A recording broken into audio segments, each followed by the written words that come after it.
ఒక అర్ధరాత్రి ఖాళీగా ఉన్న రైలు పట్టాలపై ఓ ప్రయాణికుడు నడుస్తూ దూరంలో ఒక పాత రైలు వస్తున్నట్టు చూశాడు. అది వెలుగుల్లేని చీకటి రైలు. అతను ఆశ్చర్యంగా చూస్తుండగానే రైలు అతని పక్కన ఆగింది. లోపల విస్మయకరమైన నిశ్శబ్దం. కంగారుగా చూసేసరికి అందులో కేవలం ఆత్మలే ప్రయాణిస్తున్నారు. భయంతో పరుగెత్తిన అతను వెనుకకు చూసేసరికి రైలు అదృశ్యమైంది. అతని గుండె బరువెక్కింది. ఊపిరి బిగపట్టుకుని వెనక్కి చూశాడు. అక్కడ ఏమీ లేదు. కాని చల్లని గాలి అతని చెవిలో మర్మరించింది. ఈ రైలు ఒక్కసారి చూసినవారిని మర్చిపోదు.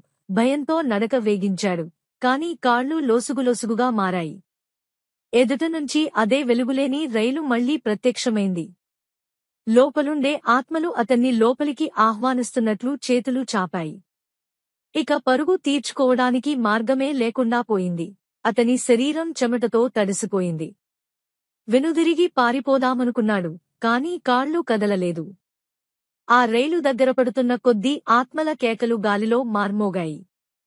ఈ ప్రయాణం నీదే అనే గళం వినిపించింది. ఆకస్మికంగా రైలు అతన్ని చుట్టుముట్టినట్టు అనిపించింది. చీకటిలోకి అతను లయమైనట్టుగా. ఒక్క క్షణం తేడా తర్వాత ఆ ప్లాట్ఫాం ఖాళీగా మారిపోయింది.